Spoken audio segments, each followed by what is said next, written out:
Howdy, tubers and footers. How's it going? And Iron Dog race fans. Woohoo! We are into a 2024 Iron Dog race season. The Iron Dog is the world's longest and toughest snow machine race, and it takes place in Alaska in the month of February, in the coldest month. You got to make sure everything's frozen over. So, and they go before the Iditarod racers. They are not the same. The Iron Dog racers run with snow machines or snowmobiles, as some of the others in the lower 48 know it as. And they go over 2,000 miles in a team of two. The Iditarod is a different race entirely. They have dog sled teams and they mush their dog teams from Anchorage to Nome, where the Iron Dog goes from Big Lake to Nome, which is the halfway point for the pro class racers and is the finish line for the expedition class teams. And then the pro class racers do, there's also a loop that they will do going up through Caltag and back. I'm sorry, way up over. They go up. Well, you can't see it on our map. Let's look it up. But they do that big loop up here, the Kotzebue loop. So the race itself has changed over the years. It began with a race, doing the Iditarod Trail, and then it extended to and from. So they would go from Wasilla to Nome and then back. And then they decided to include Fairbanks in the run. And so there were years where they would go from Big Lake to Nome to Fairbanks. And there were years where they would switch and go from Fairbanks, Nome, back to Big Lake. And so the route does change. And they always ensure that it remains the world's longest and toughest snow machine race. There is a race in Canada called Kane's Quest, and they are always pushing the Iron Dog mileage up and up and up. But also, the Iron Dog likes to mix it up for the racers. So, in 2001, my race partner Missy and I became the first women's team, and at that point, the only women's team for 20 plus years to finish the Iron Dog. And just last year, we had our second women's team to finish the Iron Dog. And so it is exciting, and there is constantly progress and amazing stories to be heard on the Iron Dog Trail. So if you check out Iron Dog Facebook page, that is usually the only time I'm on Facebook is during Iron Dog race season. And so if you check out their race page, the Iron Dog Race, they have a Facebook page and they keep it updated. And teams in there will post their pages as well. So you can go join the team's Facebook pages and get up close and front and personal with the race teams and their training practices and as they build their race sleds and all the fun, exciting things that come along with the Iron Dog. So hopefully I intend on keeping the Iron Dog race updates going each year. I started this last year. I've done a little bit throughout the years. But last year was the first year I really kind of went all in and covered the race. And so I plan on continuing that. So I will have different segments to my YouTube channel that will also include Iron Dog race updates and things about the Iron Dog racers. So they'll hopefully be including interviews with the racers as soon as I can get these things set up, and it should be really exciting. So I'm excited to bring this to the YouTube audience and see where it goes. So today we're going to be discussing the schedule of events and look at the roster of racers for the Iron Dog, because they have reached their sign-up deadline. And so if you plan on running the Iron Dog for 2024, you have missed the deadline. So maybe next year, the 2025 race season. So let's take a lookie and see what we've got here. Bear with me as I am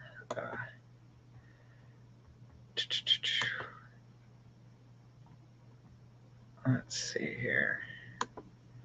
Okay. And I think I'm gonna we're gonna share the audio just in case. It doesn't really show. Okay, there we go. Doesn't show which one is. Okay. All right. Okay, I think this is the one. It's not wanting to share my screen. Hold on. Miss Dill, how you doing, hon? How's it going? Let's see if I can.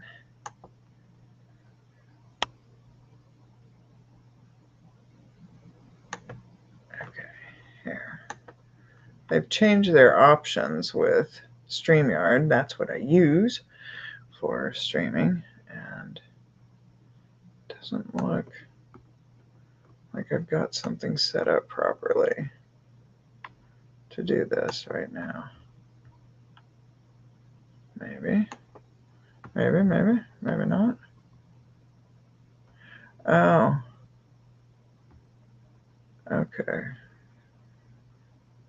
Let's see here.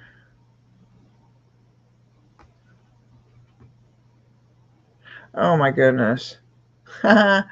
So I forgot I have to change all my settings, so I'm not going to be able to share this, apparently, right now without shutting down my entire browser. We're not going to do that. So we'll just read through, just give you the quick update. So Iron Dog currently has their new raffle tickets are available. So for the new raffle for the 2024 race is up, and it right now has over $124,000 worth of prizes. There are 8 prizes, including a 2023 Jeep Gladiator Mojave, a 16-foot enclosed trailer. This actually seems like some of last year's stuff, but maybe not. But this is what pops up when you come on to this 2024 schedule of events. Will bring up the raffle tickets, and so there's also the 2023 Polaris, and that's what they gave last year, I thought, was the 850 Chaos / 155. And then there's Alaska Airlines for round-trip tickets, and then $10,000 in cash additional prizes, as well as mountain bikes, climb gear, a stay at Alpine Creek Lodge, and more. The tickets for the raffle are 1 for $60 or 2 for $50 each. So there you go. If you're interested in joining the Iron Dog raffle, that is available to you. Also, let's take a look. So at a glance, the race schedule, they have a pre-race tech inspection is scheduled for February 14th. And then they have the pro and expedition class. Looks like they've got them starting on the same day this year. So that is something new and interesting. So it looks like the pro and expeditions class start will be February 17th, 2024. And the pro class finish is set for February 25th, 2024. So there you go, tubers and footers. Keep those dates in mind. So on the 14th of February, they will be doing the pre-race tech inspection. And then the race will start on the 17th. So awesome. Awesome. And it looks like the rookie workshop will be Saturday, December 16th. Well, these are last year information, unless they've got that 2022 wrong. I don't know. They've got Saturday, December 16th, 2022 rookie workshop, and then down in the information it says Saturday, December 16th, 2023. So Saturday, December 16th, 2023, 9 a.m. to 3:30 p.m. will be the rookie workshop. It will be held at the MTA Auditorium in Wasilla, and it is closed to the public, but it is mandatory for all the rookie participants and it is mandatory for all the rookie participants in the pro and expedition class to attend. So that will be again on December 16th from 9 a.m. to 3:30 p.m. And then Wednesday, February 14th, will be the tech inspection plus the racer draw, luncheon, and the safety expo. So they are going to announce the time when it gets closer to when they've got everything lined up, but the tech inspection is closed to the public. They will have the racer draw luncheon, which is also closed to the public. And after they have all of that, will be the racer meet and greet and the safety expo, which will be open to the public. And those times will be available as they get closer to that point in time. Last year, well, I guess it's still technically this year, I was invited to go to the tech inspection and to attend the luncheon, which it was a great honor. It was awesome. Last year they had another women's team running, so it was really exciting to be a part of that. So I'm not sure what this year will bring, and even if I could travel up there, I'm not quite sure if I'm going to go through all of that again. We'll see, because I think a lot of it I can pretty much cover from here. It was fun to be in the events, but we'll see. So Thursday, February 15th. Okay. So they are not leaving at the same time. So I do have to correct what I said earlier. According to what they had listed, it says here, Thursday, February 15th, the ambassador team will depart. And they do not have a time announced yet, but it will be from Big Lake. And then Saturday, February 17th, the pro class will start. Now, see, here's where it's confusing. Wait a minute. Oh, okay. I got it. So on Thursday, the February 15th, the ambassador team will depart. And the ambassador team, they go from checkpoint to checkpoint, and they promote the race and the sponsors and all of that. And they give a lot of thanks to all of the villagers and all of the volunteers. And so it's a really awesome thing to follow along. And so they start on February 15th on Thursday. And they'll let you know what time that will happen. And on Saturday, February 17th, the pro class will start and they will be followed by the expedition class. This is something new. This is something new. I'm not, Oh man, I feel sorry for the expedition class. Oh my god, to go after all the pro class teams. That trail is going to be horrible. Oh my god. Oh my god. Okay.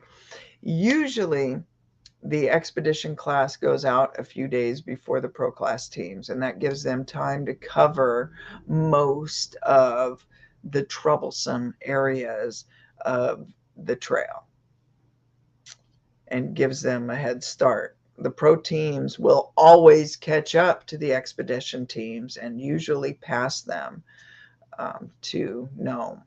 So that's how much faster the pro class teams go than the expedition teams. So I'm not quite sure how this is going to turn out, because now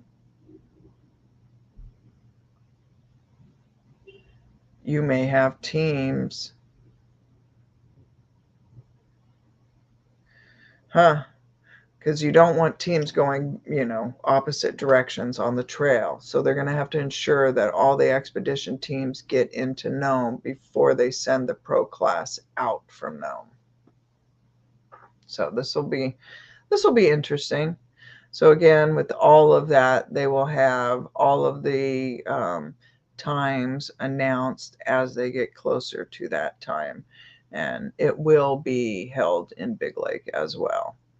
And so for the halfway point, the finish line for the expedition class, and the halfway point for the pro class. So the ceremonies and the banquets for that, and all of the wrench day, all of those things will begin on Wednesday, February 21st. So Nome Garage will open up and have their video available for you to watch. It'll all be live, so you can check on the garage at all times, 24/7 throughout the day, to see what's going on in the Nome Garage and watch the racers working on their sleds. It's really awesome. That's one of my favorite times during the race. Although in the most recent years, the teams have been running amazingly clean. So, but still, it's a brutal race. There's always someone wrenching on stuff. So they have announced that Thursday, February 22nd, will be the Nome southbound departure, and that will be for the pro class teams. And then they have Sunday, February 25th, is where the pro class teams will finish on Big Lake. They will have the Iron Dog Awards, they'll have the Hall of Fame banquet, and they'll have the raffle drawing. And all of that will be in Wasilla. So they'll have all sorts of different kids races and other festivities. They're going to have vendors and sponsor booths. They'll have all sorts of awesome things going on at the beginning of the race finish line. So it'll be a lot of fun. If it's something you're interested in, be sure to go and check out irondog.org. They're always looking for volunteers if that's something you're interested in. Hey, Sasquatch Wizard Adirondacks, how you doing? Jazz Wolf, how's it going? Eddie Petch, what's up? So we are getting into the Iron Dog race year for the 2024 race season. And so the end of October is always the deadline of the racers sign up for the race. And so I figured this is going to be a great time to do an update. And then I forgot to update my browser. So as we'll get it together, tubers and footers. We'll get it together. This is not a professional gig. That's why I have not monetized my channel. So let's see if we could find, let's see if we can see if we've got the roster up yet. It doesn't look, let's see here. That's all 2023 information. So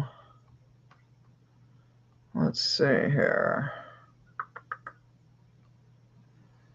Let's see if we've got, yeah, this is all last year's information. It's going to take them a while to update the racer bios and all the racer information because of the sign up has just finished.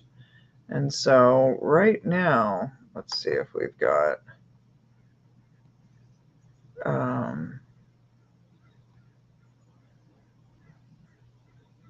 I'll have to go,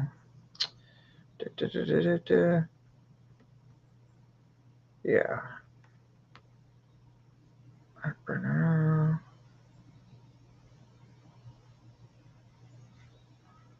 Yeah, they haven't updated their website with the information yet.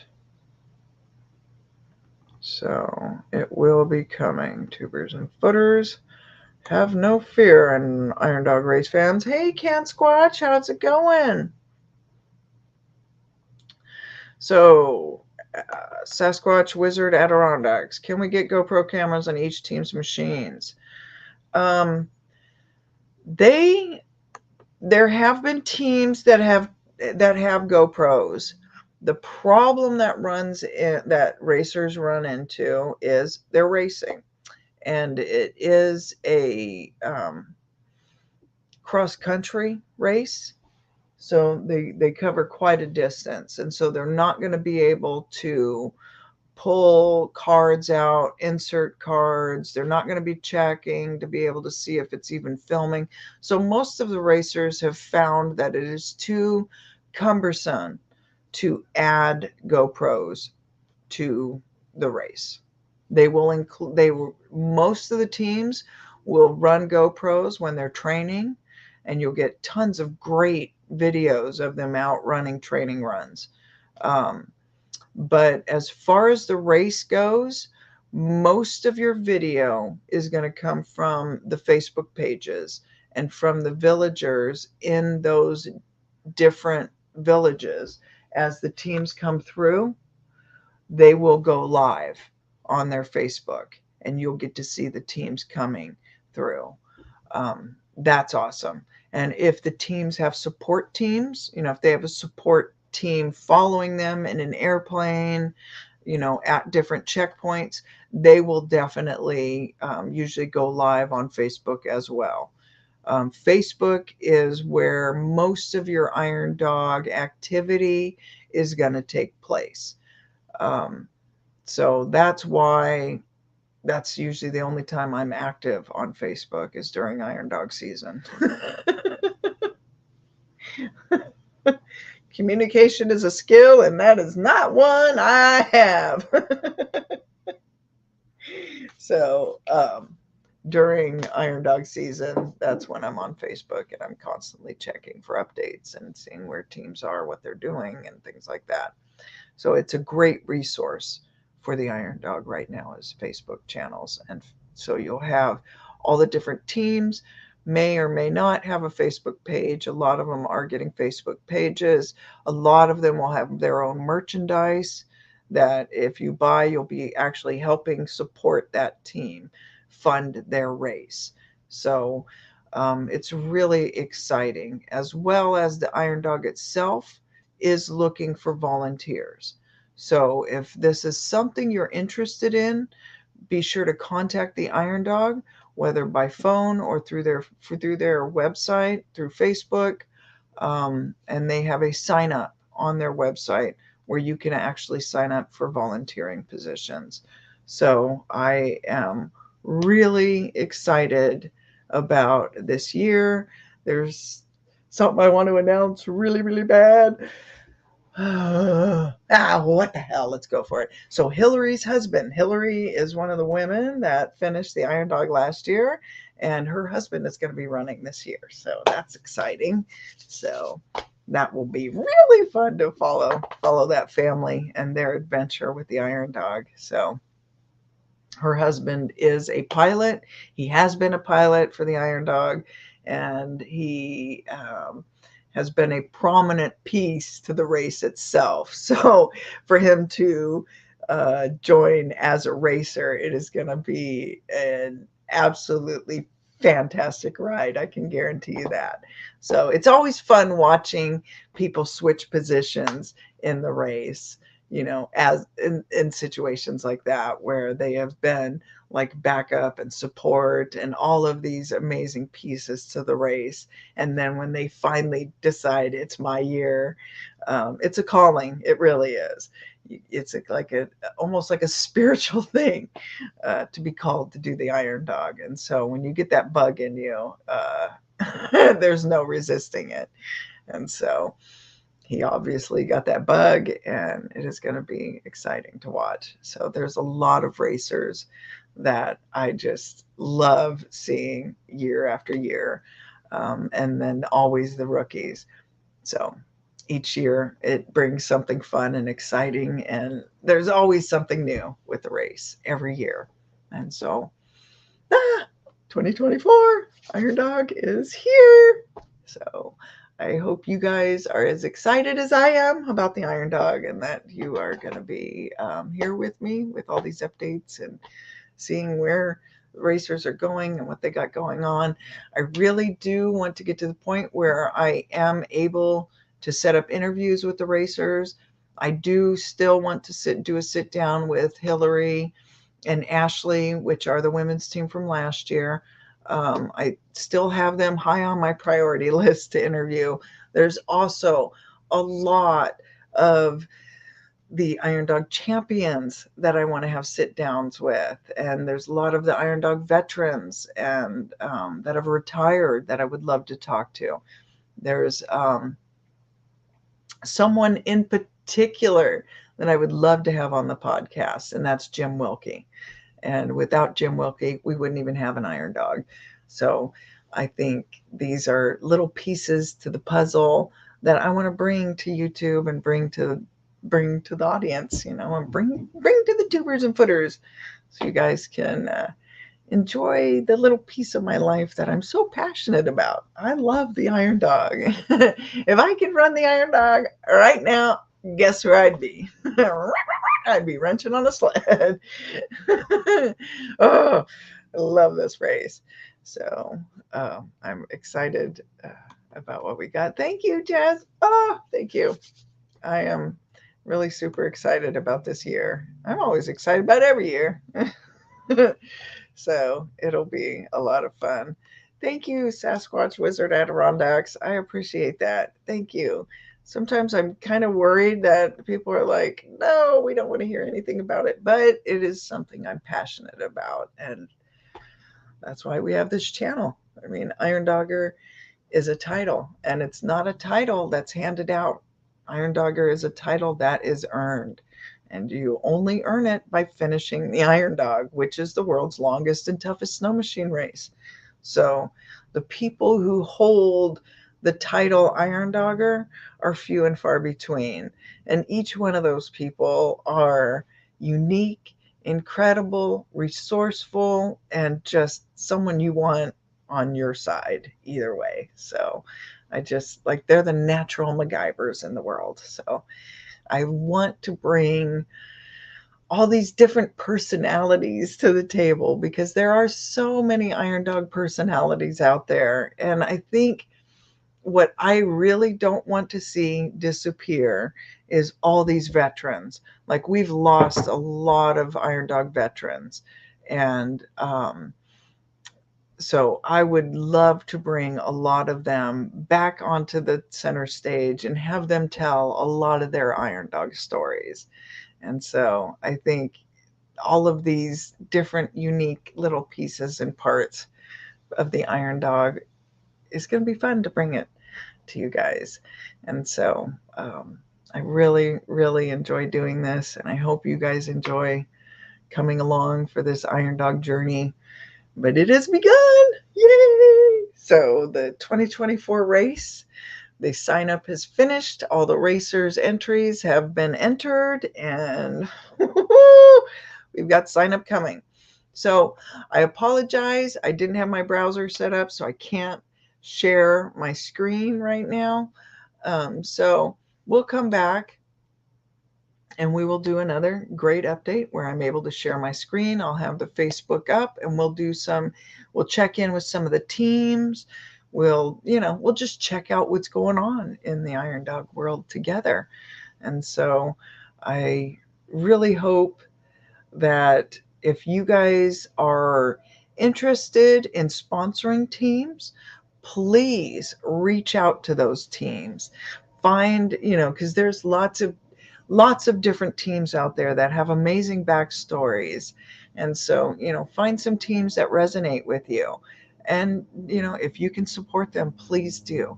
And like I said, a lot of them will have merchandise available. And right now, it's still kind of fresh, so they're just getting things together, a lot of them. So they may or may not have things available right now. But as you get closer to Christmas, I will guarantee you these teams are going to have some stuff for you. And so they always just love straight up cash too. So if you can sponsor teams with some, cash, because they'll need cash for parts. They'll need cash for, layovers. They're going to need cash for fuel, not during the race. All the fuel and all that is covered during the race, but for training and things like that. So there's gear involved. There's all sorts of things. And even though racers come back year after year, they will still need to get new gear for the new year that they run for a lot of things. And so the expenses for running the Iron Dog is in the minimal of $50,000 per person. So just to pull up to the start of the Iron Dog race, these racers have doled out some serious cash. And so, and it's only begun, because once they start hitting that trail and as they go along,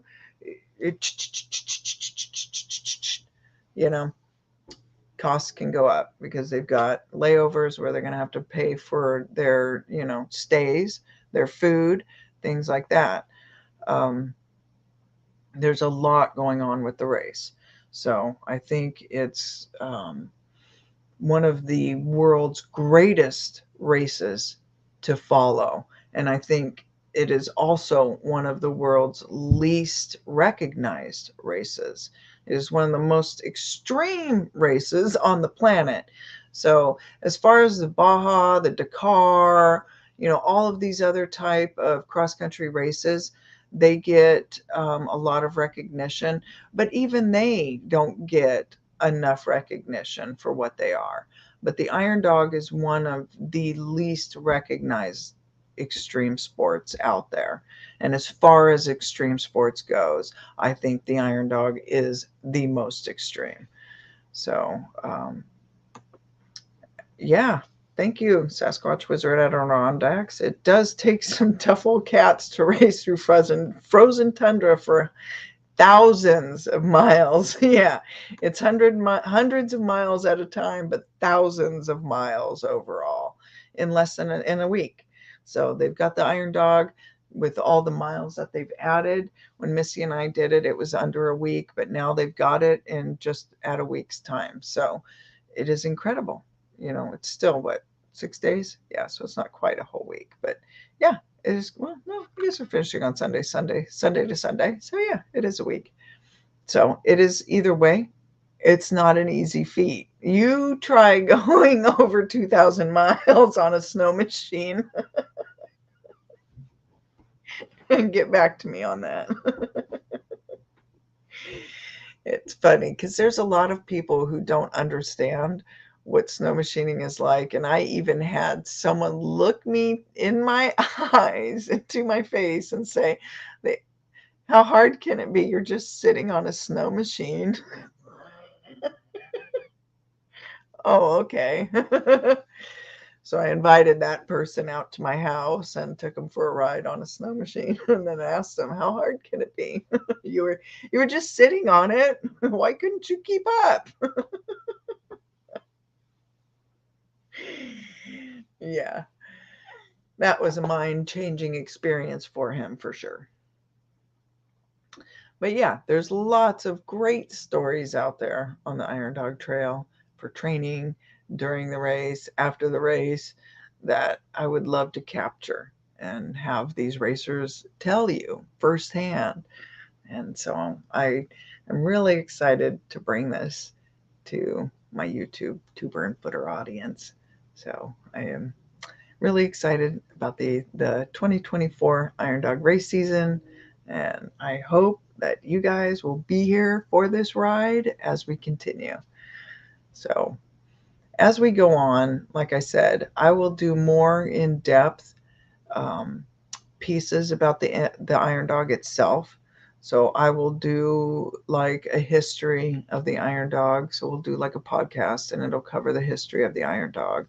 Um, and I'll do like trail pieces where we talk about the different uh, villages on the trail, and just add some historical notes about Alaska and the race itself and the different people who participate and volunteer for the race, and just getting it together, because getting fuel out to a lot of these checkpoints is not easy. Getting the trail ready for the racers to go through is not easy. There's a checkpoint over here. Let me point it out. Up here. Poor man. I don't know if you guys can see it.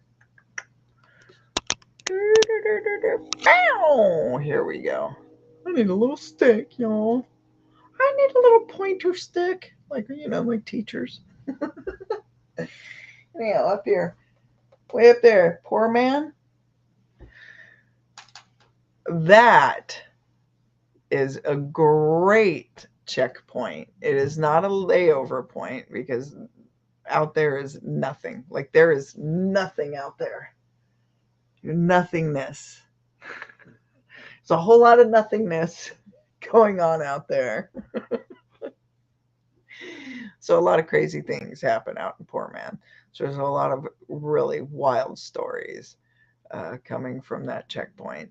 So it'll be great to have some of the volunteers that are at the checkpoints come on and tell their stories and things like that, and people who volunteered in the past. So I want to bring as much of the history and the current things going on about the Iron Dog that I possibly can, because I want to just try and educate the world on the Iron Dog, because I think it is a wonderful race and I'm so passionate about it. So why not? Why not? So it'll be fun. I'm excited. Like I said, the end of October is the deadline for signing up for the Iron Dog. So all of the racers have signed up. They're all in. They're ready to go. So as we speak right now, most of the racers have done what we call as a spring check, where they have paid for their snow machines in advance, and they're showing up. And so they're getting their race sleds together. And a lot of the teams will have a race sled, and they will have a training sled. So a lot of them will have their last year's sled as their training sled, or if they're a heavily sponsored team, which there are teams who are sponsored by Polaris, by Skidoo, by the different manufacturers. And those teams sometimes are the top teams are afforded training sleds for the same race sled that they're going to have. So that is not a cheap aspect of the race. So instead of having to buy, 2 sleds for the race, there's 4 sleds. And so different teams will do different things. Different teams will have different sponsors, different levels of money that they put into the race. which you will see play out in the race itself. You will have some of the teams who have the most sponsors. They have airplane support. They have full mechanics. They have everything you could possibly need. They have parts stationed at all the different checkpoints. They have everything, and they still don't finish the race. The Iron Dog is a race where half the teams or half the field doesn't finish. And it has only been, I think, twice now that just over half the field has finished. Not quite half the field was out, but just like one or two behind half the field. So, with the manufacturers getting better and better at providing longevity to their sleds, which is a term for snow machine, you can see that play out in the Iron Dog as well. And the Iron Dog is also a great testing ground for manufacturers and parts and things like that. And so they will look at the Iron Dog and see, well, did our shocks make it? How did our tracks do? What did our suspensions do? What did the skis do? How did our motors do? You know, all the different pieces and parts, windshields, all that kind of stuff. Like they look at every little detailed piece, and you know, the tunnels, every little aspect to the race, and see how they themselves can make their product better. And there was the year that Missy and I ran, way back in 2001. They had one of the manufacturer's racers come up from Arctic Cat, and he was able to have such an eye-opening experience. He went back to Arctic Cat and you know, laid it all out on the table. And he explained different aspects of just being in Alaska and using their equipment in the Alaskan state and what that entails and how different it was from where he was from. And, you know, he came from a place where they had groomed trails and all of those kind of things to a place where you've got villages where there is nothing. There is definitely no groomed trails going on. And these villagers depend on these snow machines to get them from place to place. And if that snow machine cuts out at them, and they're out here, there's not a store around the corner. There's no one to just come and get them. They're usually out of cell phone range, things like that. So it was really eye-opening, like he said, when he broke down, and at that time he was racing with Todd Palin, and he watched, Scott Davis. As he watched Scott Davis's taillight just disappear into the darkness, he was left there going, holy shit, it's dark out here. Yeah, I'm way out here. There ain't nothing out here. And the reality of the remoteness of Alaska hit him so hard. And so he went back to Arctic Cat with that and said, look, we've got to make this stuff far more dependable than it is right now. And so a lot of things change with the manufacturing of sleds because of the race itself. So, hey, Pyromedic, how's it going? It is, we are getting ready for the 2024 Iron Dog race season. I hope you're ready. Let's see. Has there ever been a year where no one finished? No. Well, I take that back. In 2003, that is the year I always say Missy and I won.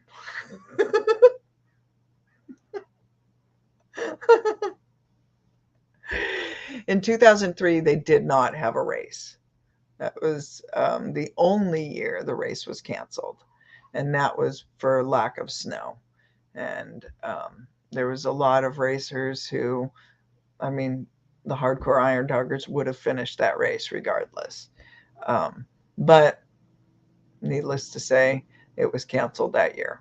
But other than that, even back in 1984, um, when they didn't even have, like, think of 1984, and you kind of try and look back at the snow machines. If you do a Google search on 1984 snowmobiles and you look at the equipment they were riding on, and then you consider what they were wearing, like a lot of them wore jeans and Carhartts, and they didn't have snow machine gear that was, built for the Iron Dog back then. So it's a whole different world.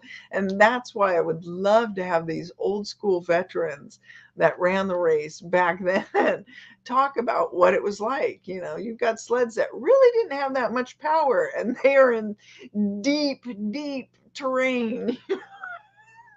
They're literally running their sleds Flintstone style, you know what I mean? To get through sections. So the jazz. Yeah, here we go. Yeah, I remember when I saw the darkness for the first time. It is terrifying. It is when you are in remote Alaska in the dead of winter on a snowmobile and it dies and everybody is just, or if you were by yourself, that silence becomes deafening. But there is a darkness like no other. When there is no light pollution to be found for hundreds of miles, it gets dark. Pyro, hello darkness. Hello darkness, my old friend. Yeah.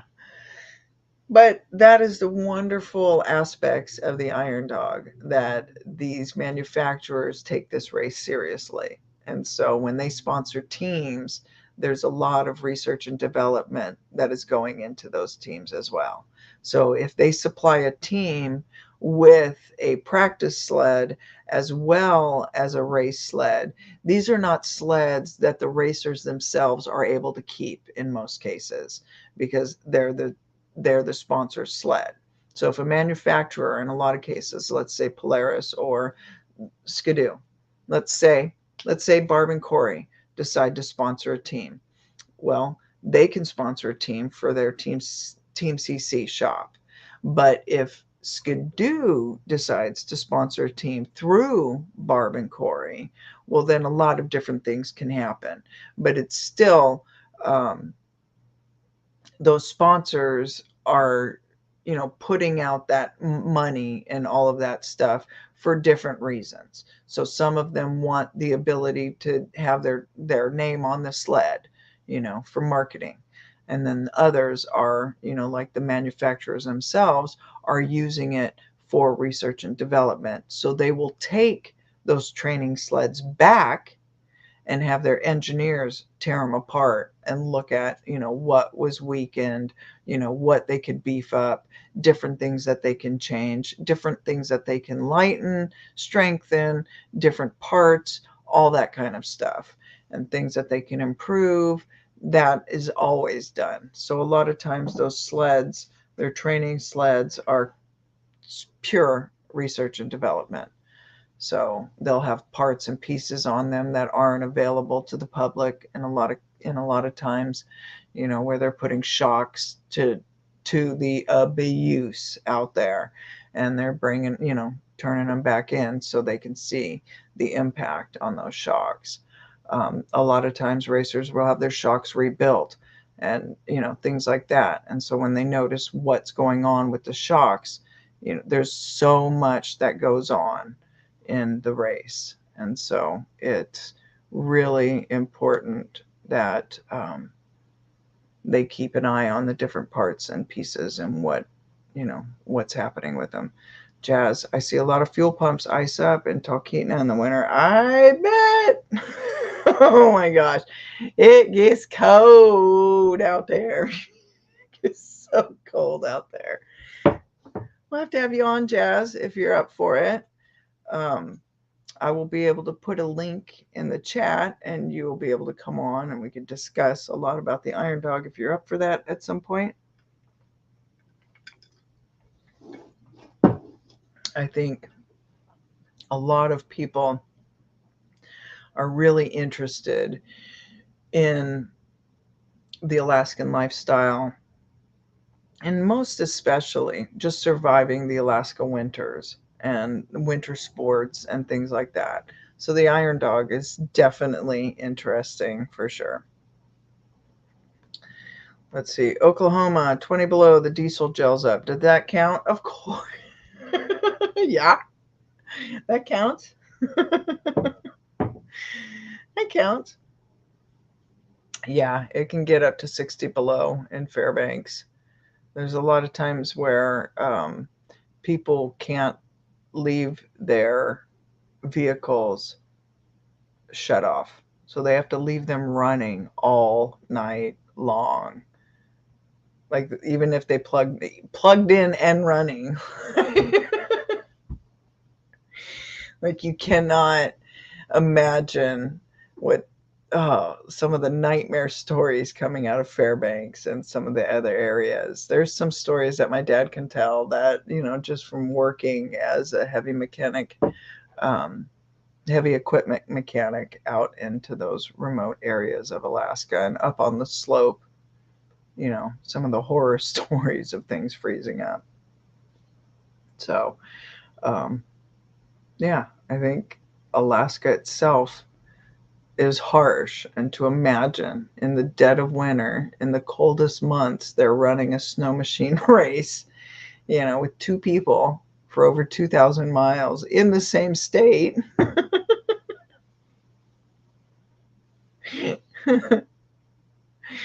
It's pretty intense. And you'd think something like this would get a lot more attention. It doesn't. In the cold snaps here, I run my car a lot. Do not let it freeze up. I bet.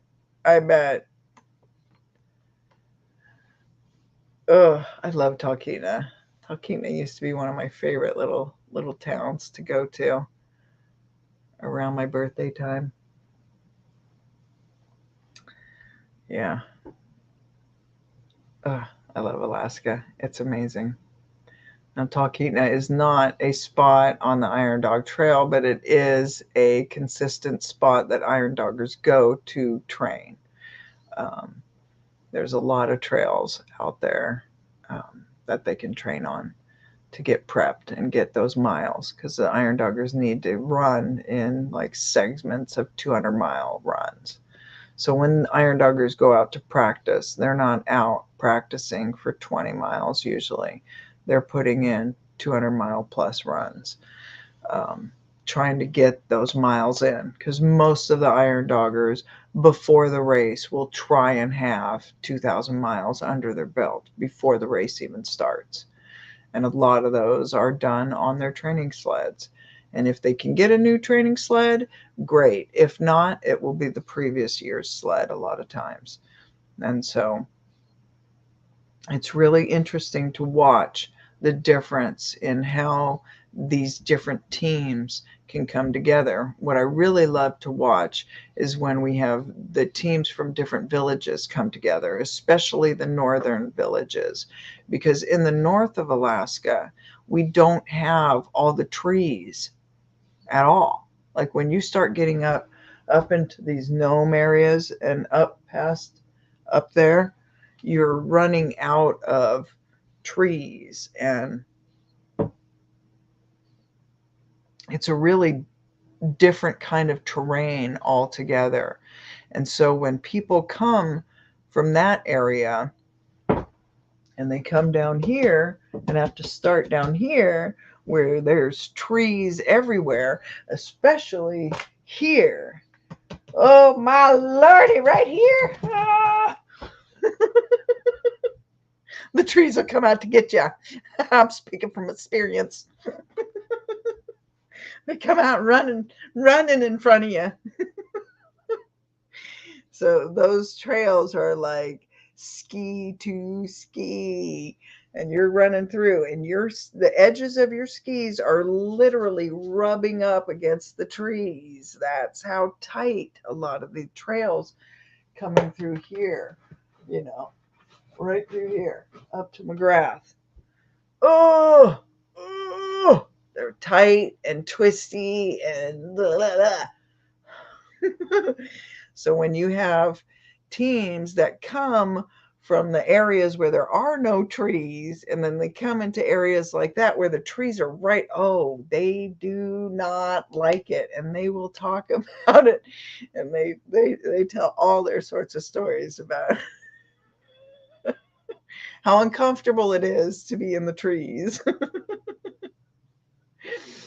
So it'll be I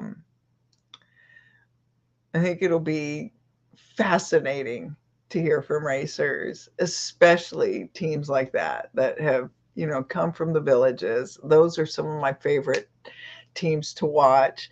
They're so much fun to to just see progress from the start all the way to the finish. They're just fascinating to watch because usually those teams have a lot more work to put in. A lot of the teams are not sponsored by major manufacturers. And so their MacGyver skills are top notch. I mean, you are going to see some creative things come from those teams.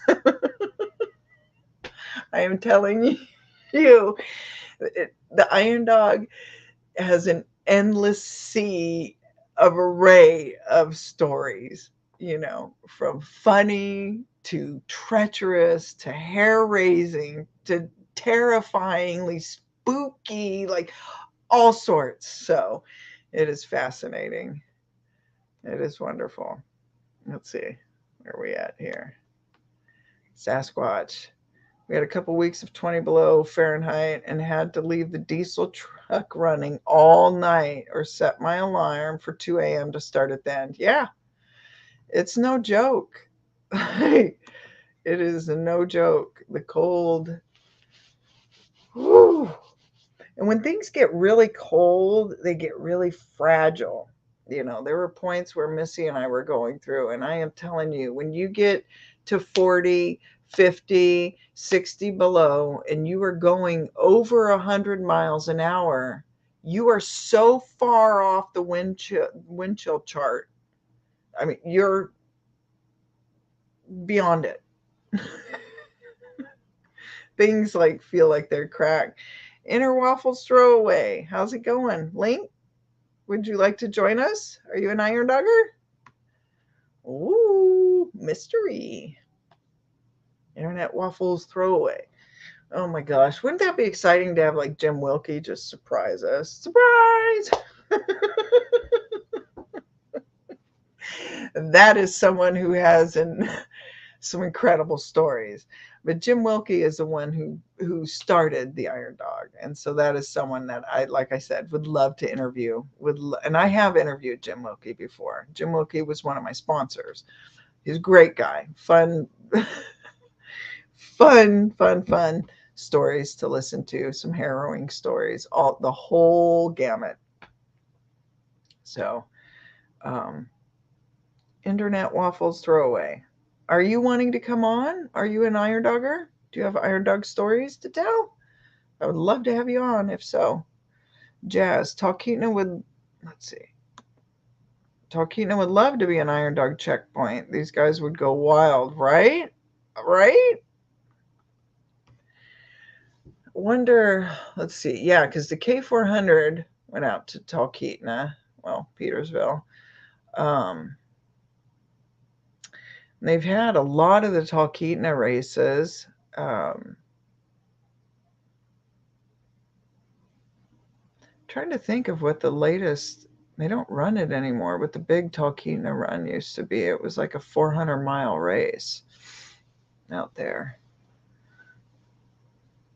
I watched one of the racers hit one of those driveways at full speed, like he had thought he was just running straight, you know, in the ditch, and he hit a driveway full speed. And that yard sale that was taking place, I didn't think he was going to survive, you know. And what I mean by yard sailing is where the snow machine just starts coming apart and pieces and parts are just flinging all over the place, and it just looks like a yard sale on the on the trail. There's just stuff everywhere.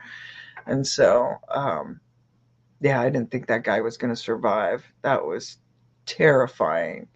His snow machine flew so high, like it was, oh my God, it was so terrifying. But he brought down a tree, like the top of a tree. So it was like bowed over, pinned under his snow machine. It was one of those big, tall birches. It was like crazy.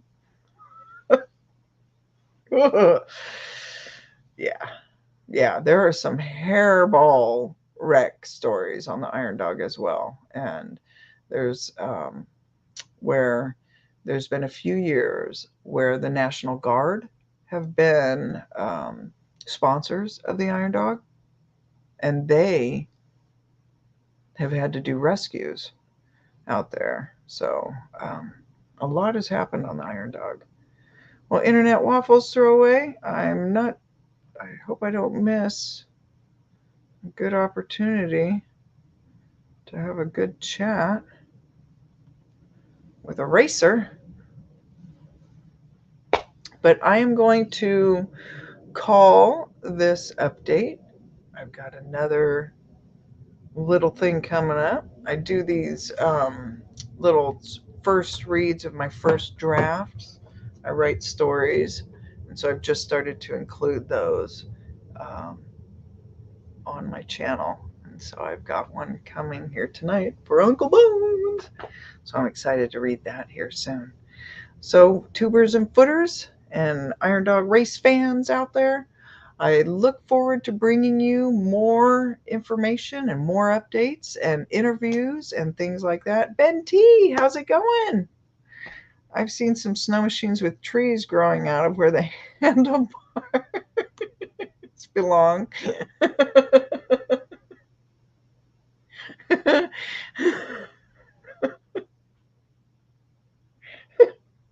Are they going to be in the tired iron races?